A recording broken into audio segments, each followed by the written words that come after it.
Olá, amigos. Olá, família Prozedem.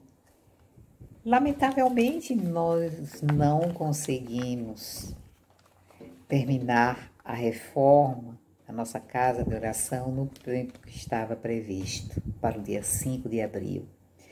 Entretanto, informamos a todos que voltaremos a todas as nossas atividades presenciais a partir do dia 10 de abril, ou seja, no próximo domingo, onde estaremos reiniciando com a atividade doutrinária deste horário.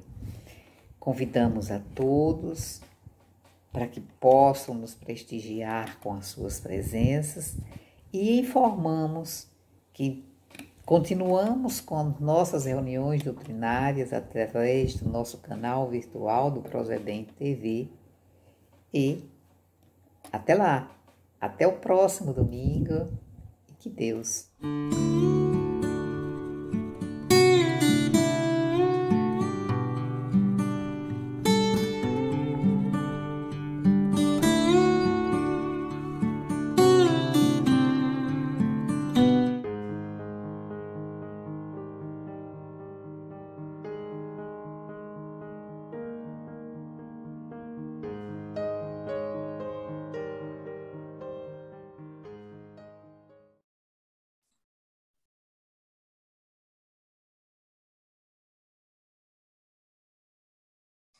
Olá, eu sou Rosameire Andrade Dantas e hoje fui convidada para fazer essa doutrinária.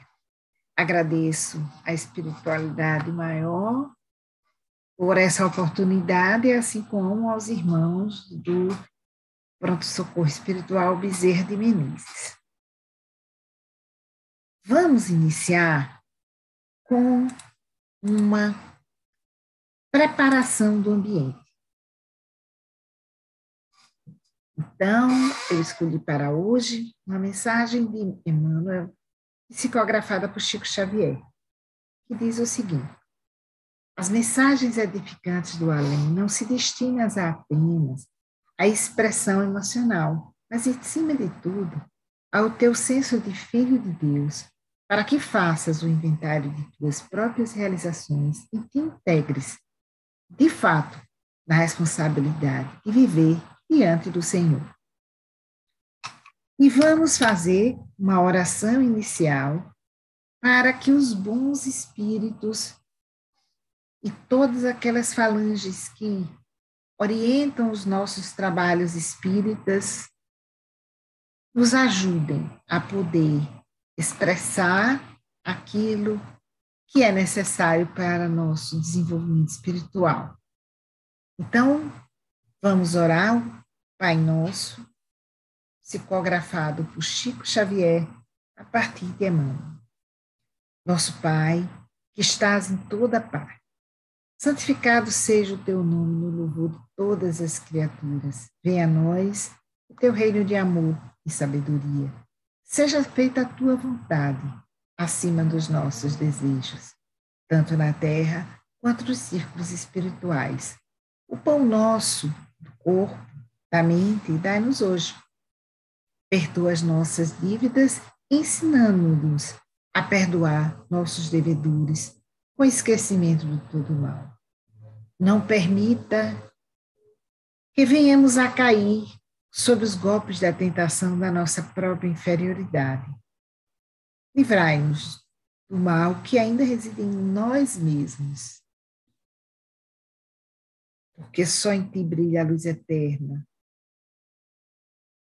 do reino e do poder, da glória e da paz, da justiça e do amor, para sempre. Que assim seja. Após essa prece, nós vamos ler uma partezinha do Evangelho segundo o Espiritismo. Vamos ler o capítulo 10. Bem-aventurado os misericordiosos. E eu escolhi: perdoai para que Deus vos perdoe. Bem-aventurados os misericordiosos, porque eles alcançarão misericórdias. Mateus capítulo 5, versículo 7.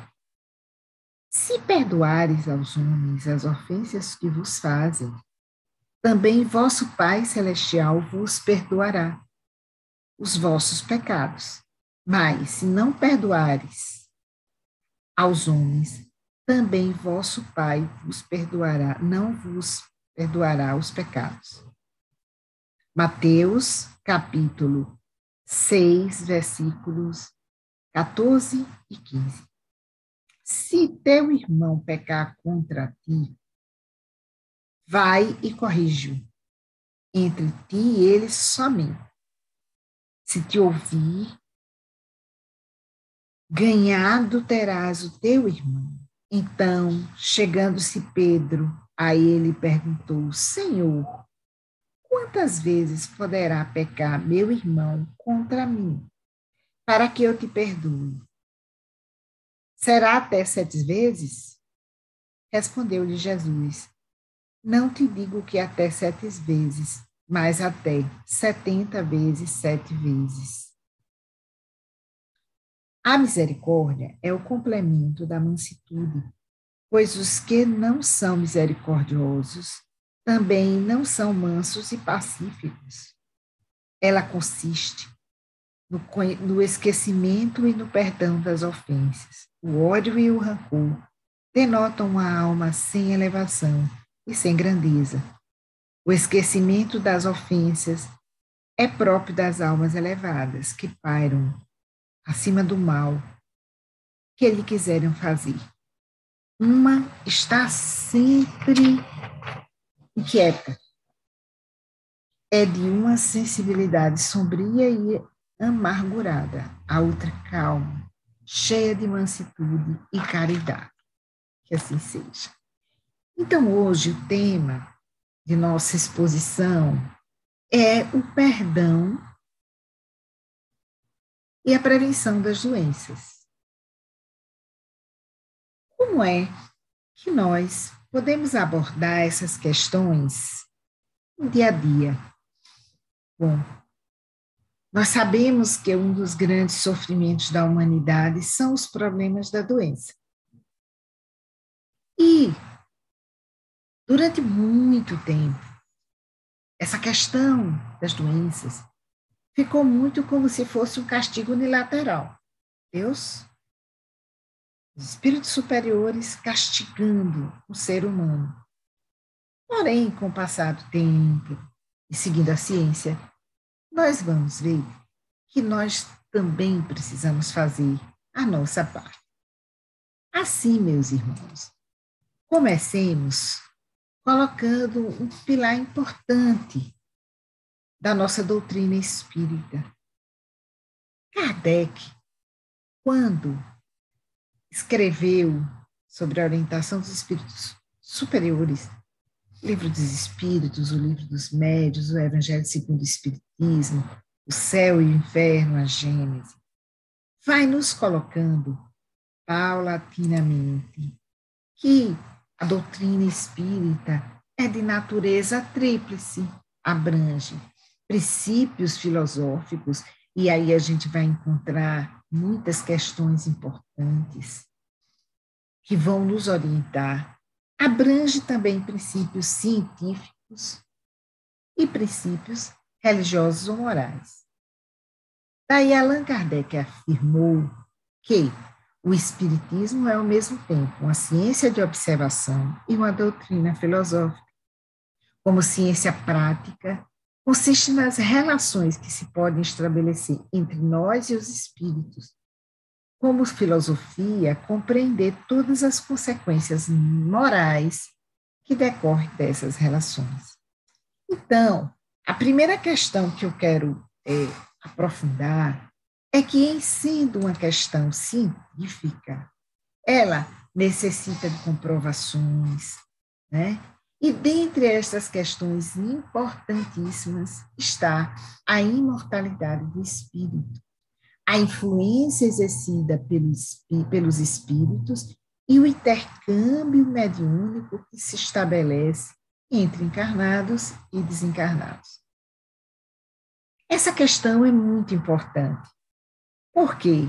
Porque nós vivemos, e aqui, mesmo aqueles espíritas que não veem, não têm a habilidade de ver os espíritas que não ouvem os espíritos, os que não sentem os cheiros, eles, através do conhecimento, têm intuição.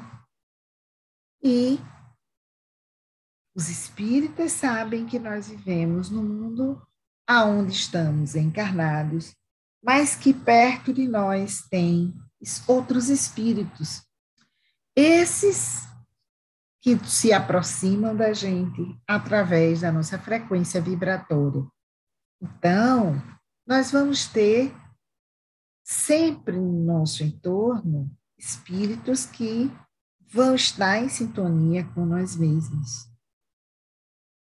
E assim, uma outra questão muito importante é que, se nós somos científicos e valorizamos o aspecto científico, é importante também que a gente vá paulatinamente entendendo que a ciência tem suas limitações, tem algumas questões assim muito legais, escritas em alguns livros. Tem um livro, particularmente, que é de um cientista, ele mora nos Estados Unidos, se chama Marcelo Gleiser, é um físico, e ele escreveu um livro que se chama A Ilha do Conhecimento. Nesse livro, ele traz uma citação que eu particularmente gosto muito, porque isso tem a ver com algo que, assim, para nós espíritas, sempre foi algo,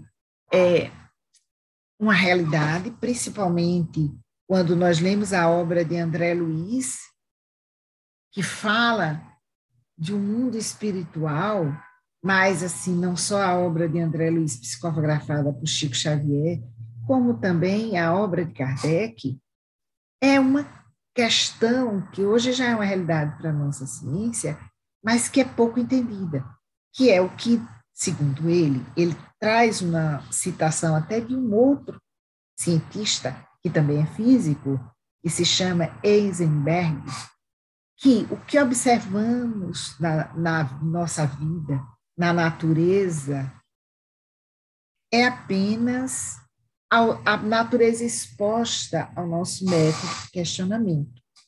Mas eu até avançaria mais. O que nós vemos é aquilo que está materializado. E por isso nós somos extremamente influenciados pelo que é material, pelo que os nossos olhos, os nossos ouvidos, o que tocamos, né, o nosso tato, o nosso paladar, enfim. Nós temos uma capacidade muito grande de interagir com os nossos cinco sentidos. Ou mesmo, nesse processo de evolução, nós fomos construindo um monte de aparelho, é o microscópio, é o telescópio, que a gente chama até de olhos armados, porque nós continuamos com a perspectiva da visão. Mas haverá um dia em que outros instrumentos mais avançados irão cada vez mais ampliando esse nosso entendimento, para que haja uma maior aceitação pelo senso comum. Entretanto, acreditando em Kardec, em André Luiz, nós já podemos sim avançar e perceber que nós não somos só apenas o que os nossos sentidos e o que os nossos instrumentos, como o microscópio, como o telescópio, veem. Nós somos muito mais que isso. Nós somos realmente espíritos encarnados. E que essa parte que nós não vemos, ela existe e ela é uma realidade, né? Chamando atenção também para um outro cientista que se chama Albert Einstein, que dizia que nós compreendemos apenas imperfeitamente a diversidade que é a natureza. E quando a gente, às vezes, assiste vídeos mostrando que a ciência já está avançando e que, por exemplo, que eu estudei há 50 anos atrás, nos livros de física, o que existia, hoje já está muito mais avançado e já tem um entendimento maior. E dentre essas questões, uma delas é o que é doença e o que é saúde, né? Tem pessoas que dizem que a saúde é um conceito difícil de se estabelecer, e realmente, porque assim, a saúde, já se sabe, não é apenas você não estar doente, é algo mais complexo. E que essa saúde, né, elas, a gente tem que ver que ela é muito influenciada, mesmo hoje, pela questão do que a gente consegue ver, pegar, sentir, ouvir, né? Mas Kardec já dizia, né, há muito, quando fez a codificação do Espiritismo, que as ciências comuns se apoiam nas propriedades da matéria, que podem ser experimentadas e manipuladas à vontade. Já quando nós caminhamos em direção para os entendimentos, de um entendimento maior de que nós, enquanto humanos, somos espíritos encarnados, né, vamos ver que muitas vezes essa apenas observação da matéria, ela se torna insuficiente. Mas, por incrível que pareça, com os avanços que foram ocorrendo paulatinamente, nós vamos também ser beneficiados, mesmo com todas as limitações. Então, mesmo as ciências da saúde, elas passam a ter uma evolução, né? Kardec, no Evangelho segundo o Espiritismo, no capítulo 1, item 8, coloca o seguinte: a ciência e a religião são as duas alavancas da inteligência humana, né? E continua: a incompatibilidade que se acredita existir entre essas duas ordens de ideias provém de uma falha de observação e do excesso de exclusivismo de uma e de outra parte. Disso resulta um conflito que originou a incredulidade e a intolerância. Porque realmente, às vezes, nós, ao fazermos ciências, somos muito céticos, não, só queremos acreditar naquilo que nós vemos, que nós encontramos, sem olhar que a própria ciência, e eu acho que tem uma coisa fantástica, que a ciência, ela, na sua origem, ela já diz o seguinte: quando eu acho que isso daqui é verde, aquilo ali está circunscrito ao que eu consigo enxergar, tanto com relação a mim, quanto os instrumentos que eu uso. Daqui a algum tempo, alguém pegará algo mais avançado e aquilo ali pode não ser mais verde, pode ser azul. A religião, por sua vez, muitas vezes, nós, dentro das religiões, tomamos um caminho de entendimento que também temos a certeza, quando, na verdade, a religião é uma forma de entendimento de se chegar a algo maior. É uma religação com uma espiritualidade maior, que alguns usam a denominação Deus, outros vão usar a denominação Buda, outros vão usar outra denominação, e por aí vai. Então, nós vamos precisar sempre ter na cabeça, e principalmente ao discutir as questões da saúde e espiritualidade, que nós vamos muitas vezes para entender e para aplicar, rever essa questão, né? E quando nós falamos em saúde, vem uma questão muito importante. Tá, a saúde é complexa, ela não é a ausência de doença.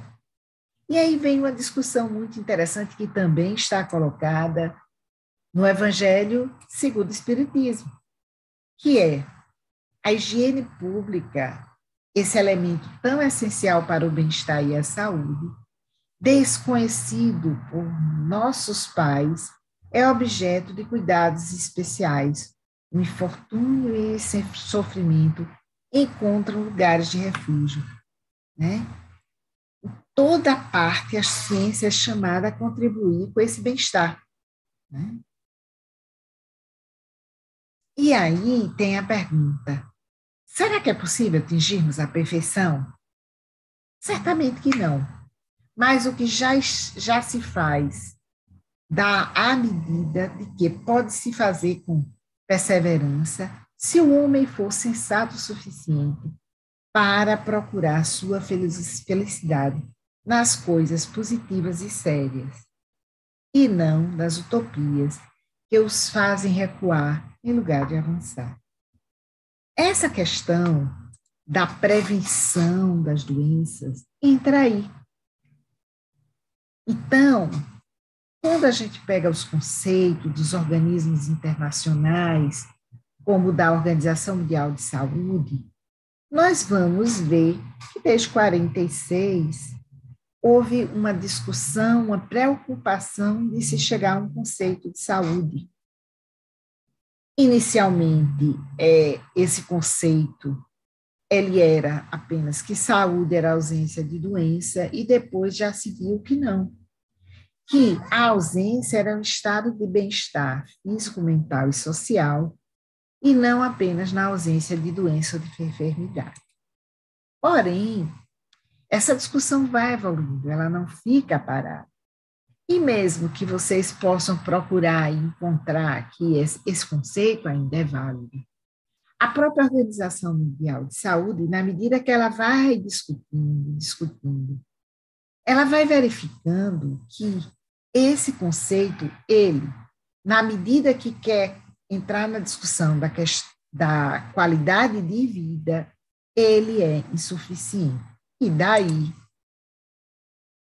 no ano de 1998, no dia 22 de janeiro, é solicitado uma modificação, quando nós queremos falar de qualidade de vida e saúde, que nós saiamos desse conceito de que a saúde é um estado de completo bem-estar físico, mental e social, e não meramente a ausência de doença ou enfermidade, para saúde é um estado dinâmico, então ele vai se modificando com o tempo, de completo bem-estar físico, mental, social, e é incluído o espiritual, e não meramente a ausência de doença.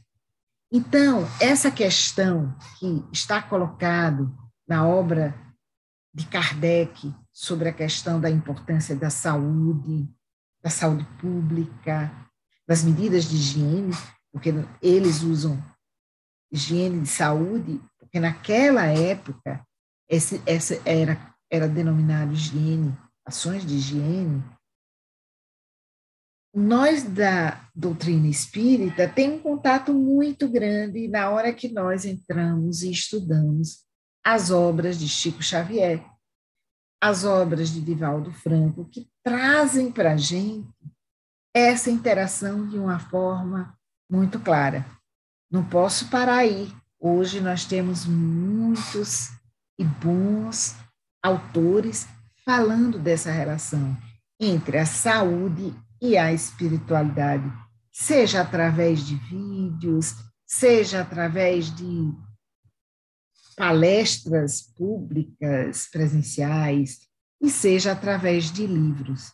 Então, essa questão espiritual já está colocada. E é muito importante, né? Então, é uma verdade tão grande que estudiosos, tem um estudioso em Campinas, que se chama Tony Hall, que ele diz que essa questão espiritual é tão importante que ela é uma constante universal. Assim como, ao discutirmos saúde e espiritualidade, o corpo, a mente, a parte social é importante, a espiritualidade é a mesma questão, é uma das variáveis, ela é tão importante quanto. Claro, entre essa descoberta e esses estudos que são realizados em 98, 99, 2000, até os dias atuais, por esse estudioso, ele não tem o poder de transformar imediatamente, como todos os profissionais de saúde e trabalhadores de saúde, modifiquem esse entendimento. Então, para muitos, essa questão da espiritualidade é algo ainda um pouquinho distante. Mas isso está mudando. Quando, por exemplo, na Associação Brasileira de Ensino Médico, nós já temos um grupo que estuda saúde e espiritualidade, diferente de saúde e espiritismo, porque a discussão que ocorre lá, como nossas universidades são laicas, é a espiritualidade maior, que depende de se você é da doutrina espírita, ou se é católico, ou se é protestante. Mas eu quero chamar a atenção que boa parte das pessoas que estudam espiritualidade são espíritas, porque é um local, é uma doutrina que nos leva sempre a estar estudando e também estudando a relação que existe entre as questões concretas da nossa vida diária e a espiritualidade maior. Então, nessa questão desse novo entendimento, é para se entender o indivíduo como ser integral e que ele tem que estar no equilíbrio dinâmico, e como é difícil encontrar alguém com a saúde perfeita, né? Porque até as criancinhas, elas gripam, elas têm umas ferebrinhas de vez em quando, enfim, imagine nós adultos, quando temos a questão espiritual, mental, social, a questão física, toda interferindo. No físico, nós temos a interferência do tipo de alimentação, do tipo de como nós nos movimentamos, nós fazemos uma atividade física, nós temos o repouso suficiente, como nós trabalhamos a nossa sexualidade. Seriam elementos, alguns dos vários elementos que não dá tempo aqui citar, que vão ficar, de certa forma, modificando esse equilíbrio. Se é o social, tem o trabalho. Então, se eu trabalho num ambiente altamente negativo, onde eu estou em conflito com os meus colegas, né? O local que eu moro no local de conflito eterno. Eu não tenho acesso à assistência médica. Tudo isso vai afetar. Na parte mental, pensamento, nossas experiências, o nosso conhecimento, nossas emoções, o nosso sentimento e a questão espiritual, que é essa capacidade de nos entendermos, de nos ligarmos a algo maior, certo? Então, o que é que nós vamos ter? É que quando a gente discute a prevenção, então, Como é que eu previno os problemas do meu corpo físico? Então, uma dieta adequada alimentação, atividade física regular. Então, se eu vou de carro para o meu trabalho e volto, eu devo ter algum momento para exercitar meus músculos, porque eu exercitando meus músculos, eu estou também exercitando o meu coração, o meu pulmão, os meus neurônios, né? Eu tenho que ter uma fase de repouso, eu tenho que ter descanso. A parte da sexualidade também é importante. Se é no trabalho, eu tenho que trabalhar num local que não me adoeça. Eu tenho que morar no local aonde eu tenha um lar, aonde eu estabeleça relações positivas. E isso vai fazer com que eu adoeça menos. Minha mente. Eu tenho que trabalhar minha mente. Eu tenho que trabalhar meus pensamentos, meu conhecimento, minha experiência, minhas emoções. E tenho que trabalhar também a minha espiritualidade. Uma coisa interessante, quando a gente fala como prevenir, é que a gente tem que ter claro que quando nós estamos adoecendo, nós não adoecemos assim, a não ser um acidente. Você estava ótimo aqui, pá, caiu, quebrou a perna. As doenças, elas são processos. Então, elas vão que acontecendo.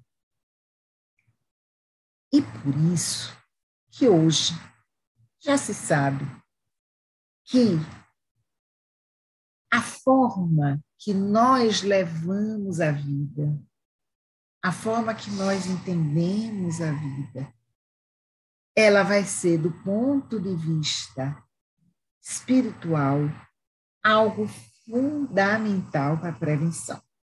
E aí alguém pode perguntar, sim, Rosa, mas como foi que chegaram a isso cientificamente?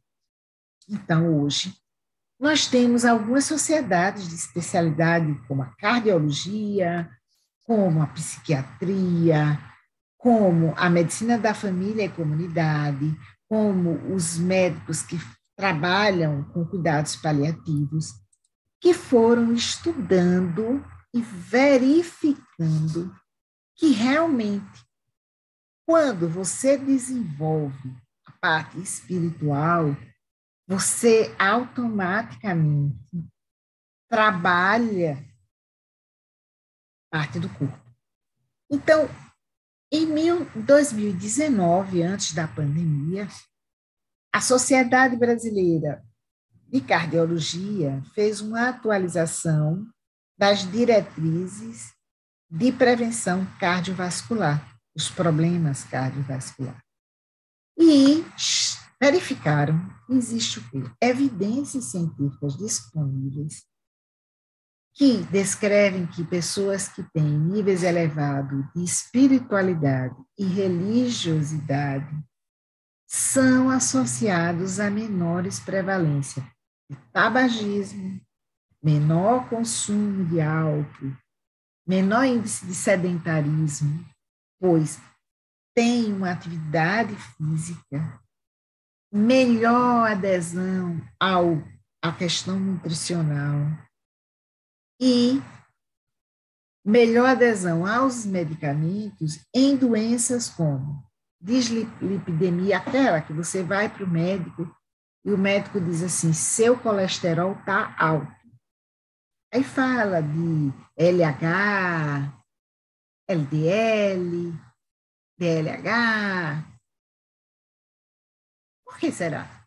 A mesma coisa com a obesidade e a mesma coisa com a diabetes mellitus. Isso na prevenção primária. E eles colocaram que uma das coisas que tem mostrado esse efeito é a meditação. Isso é muito interessante. Por quê? Porque quando foi publicada essa questão, e se nós espíritas e de algumas religiões já entendíamos que quando você medita, de quando você ora, de quando você entra em sintonia vibracional com a espiritualidade maior, você se acalma. Na medida em que você está numa frequência mais harmônica, o que é que acontece? Você tem menor necessidade de fumar, você tem muito menor necessidade de consumo de álcool, você entende que o seu corpo precisa de manutenção, porque às vezes a gente acha que quem precisa de limpeza e manutenção são os outros eletrodomésticos. Nós não. Então, passa-se a ter um entendimento maior do que seja isso. Então, você fica menos, se acalma, você fica menos ansioso, você tem uma necessidade menor de sair atacando a geladeira. Você lembra o horário dos remédios. Joana de Ângeles coloca muito claramente a importância de nós autoconhecermos. Possivelmente, autoconhecer é ver, olha, se eu estou assim, eu preciso cuidar de mim, esse autocuidado.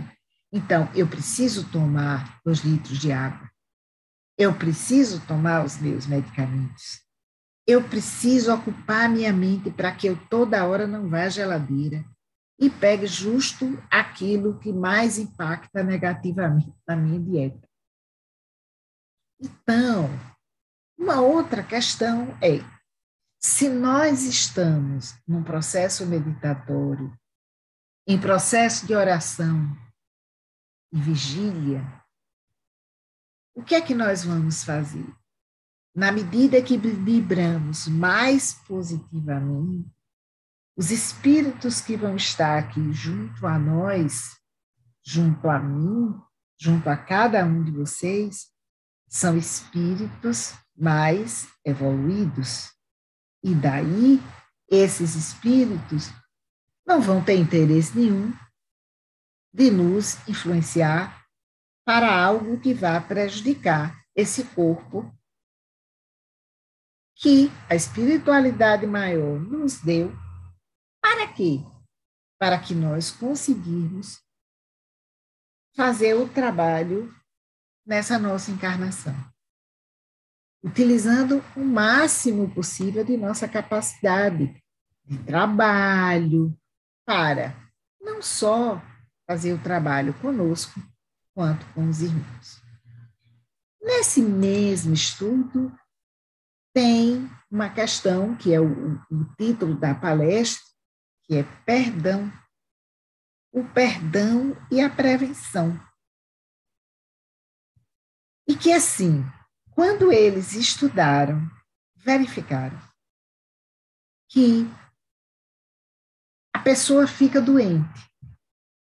E aí, mas ela fica doente, mas essa doença pode agravar. Entre você ter uma doença e você ter a doença grave, você tem um espaço. É nesse espaço que nós podemos atuar fazendo prevenção secundária dos efeitos. Mais ou menos assim, você vai no médico e o médico diz que você tem hipertensão arterial. Ele lhe dá a medicação. Essa hipertensão arterial pode se agravar. Essa diabetes mellitus pode se agravar. Você é diabético, está ali, você toma um remédio, mas o remédio só é suficiente? Ela pode se agravar, assim como uma série de outras doenças. E aí, dentre as questões colocadas pela própria diretriz de prevenção cardiovascular da Sociedade Brasileira de Cardiologia, assim como de outras sociedades, quando fala que nós temos o poder de reverter ou deixar essas doenças no nível mínimo. E ele fala em 4 questões, e 5 questões. Uma é o perdão, outra a gratidão, resiliência, relaxamento e meditação, que eles colocam até como algo que está junto. E eu peguei o perdão para a gente refletir um pouco. Né? Rosando Klinger, ele fala que o perdão é o início de um processo de cura. Por quê? Porque o que acontece quando a gente começa a caminhar no sentido de perdoar o irmão? Né? E aí eu vou começar colocando o que é o perdão para o Espiritismo. Né? Então, a gente pode considerar que o perdoar é um processo mental ou espiritual, né? Cujo objetivo é cessar esse sentimento de ressentimento ou raiva contra outra pessoa, e o pior, contra si mesmo, às vezes, decorrente de uma ofensa recebida, diferenças, erros ou fracassos. Né? E que, assim, a gente, ao perdoar, vai cessar essa exigência de castigo, retaliação ou restituição, essa questão meio que primitiva do olho por olho, dente por dente, né? E perdoar beneficia aquele que perdoa, né? Porque vai lhe propiciar uma paz espiritual, um equilíbrio emocional e uma lucidez mental. Né? O que os que conseguem o perdão, perdoar, né? Eles vão ter uma espécie de livramento, né? Uma espécie de pegar o seu espírito e deixar o seu espírito mais leve. Né? E aí, tem algumas pessoas que fazem que a capacidade de perdoar é uma arte, né? Que é um dos mais preciosos dos dons, que é a capacidade de perdoar. E que é uma das chaves que abrem as portas de uma vida mais feliz e saudável. Né? Então, tem pesquisas médico-científicas que demonstram que o perdão vem acompanhado de uma diminuição de raiva, depressão, ansiedades e sentimentos relacionados a ela. Só que parece que esse processo é um processo de autoconhecimento.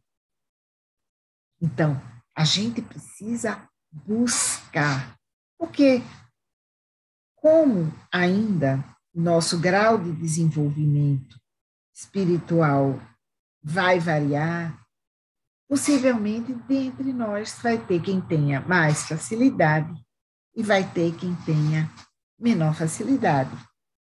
Vai ter quem facilmente deixe de lado e siga a sua vida, né, entendendo aquele irmão, mas passando adiante.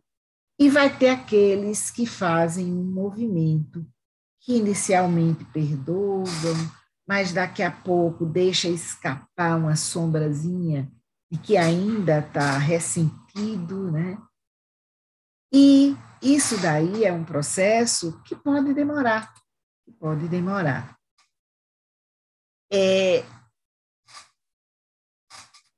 Uma coisa interessante é que, às vezes, nos ressentimos e nem sentimos, porque, às vezes, esse ressentimento está a nível subconsciente. Então, principalmente quando se trata de nós mesmos. E aí eu volto a destacar a importância do autoconhecimento. Tem um livro interessante, esse livro é antigo, Quem Ama Não Adoece.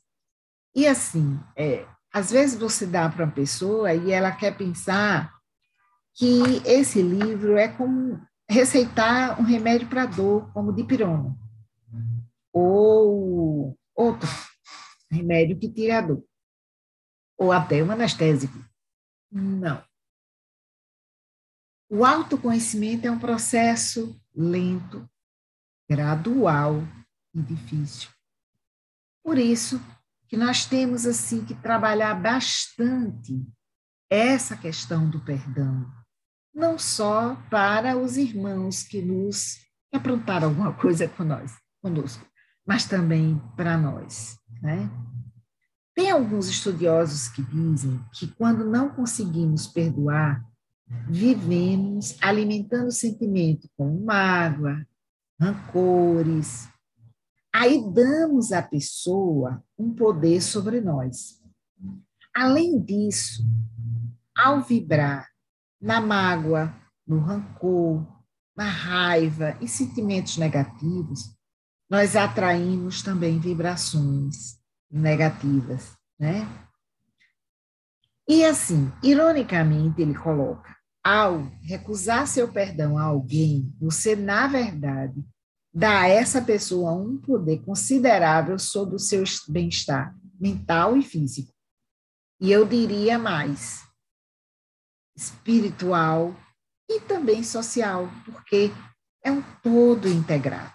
Na medida que nós estamos aqui na Terra, estamos num ambiente físico, nós somos um ser com um corpo físico, mas também estamos num ambiente físico, que é também afetado por essa nossa capacidade de emitir vibrações negativas na medida que vivamos com mágoas, com rancores, né? Esse psiquiatra, que é o Geraldo Jampolsky, ele fala que perdoar não significa aceitar. Ele não diz que não precisamos nos convencer de que está tudo bem. Por exemplo, se nosso colega nos roubar uma ideia, é normal até não dividir com ele novas ideias. O importante é tentarmos entender, tolerar, compreender os limites dos outros, os nossos também, e conceber que, incondicionalmente, todos nós temos os nossos defeitos. Porque na medida também desse processo do perdão, que nós sabemos, né, que nós temos defeitos, é mais fácil para nós entendermos que o outro errou, mas que também nós, no nosso dia a dia, sistematicamente estamos errando. E ele nos fala da necessidade dessa limpeza vital, né? Essa revisão interna, essa reforma íntima que o Espiritismo sempre nos coloca. Perdoar é vital, né? Sentimentos negativos, as mágoas, os ressentimentos, a raiva, o ódio, produzem marcações terríveis no nosso perispírito, que é o intermediário entre o espírito e o corpo físico. E que essas marcações, elas vão nos acompanhar em muitos processos, inclusive de reencarnação, se nós não conseguirmos ir apagando, né? Perdoar é e será sempre, em todos os tempos, um preciosíssimo remédio que nos cura dos males atuais e nos poupa de males futuros, né? Então, saber perdoar, para mais do que um talento que você pode ter vindo com esse talento, é uma verdadeira arte, mas que também é espiritualidade maior. Nos deixa os ensinamentos espíritas que nos alertam para a necessidade do perdão, inclusive como a mais poderosa prescrição que foi deixada para nós pelo Mestre Jesus.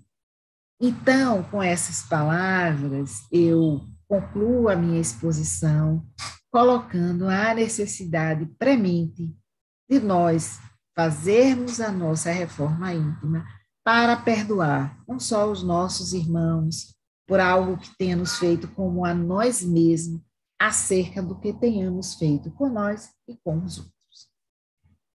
Para finalizar, vamos a uma prece que é: Senhor, fazei de mim um instrumento de vossa paz. Onde houver ódio, que eu leve o amor. Onde houver ofensas, que eu leve o perdão. Onde houver discórdia, que eu leve a união. Onde houver dúvidas, que eu leve a fé. Onde houver erro, que eu leve a verdade. Onde houver desespero, que eu leve a esperança. Onde houver tristeza, que eu leve a alegria. Onde houver trevas, que eu leve a luz. Ó Mestre, fazer que eu procure mais consolar que ser consolado, compreender que ser compreendido, amar que ser amado, pois é dando que se recebe, é perdoando que se é perdoado, e é morrendo que se vive para a vida eterna, que assim seja.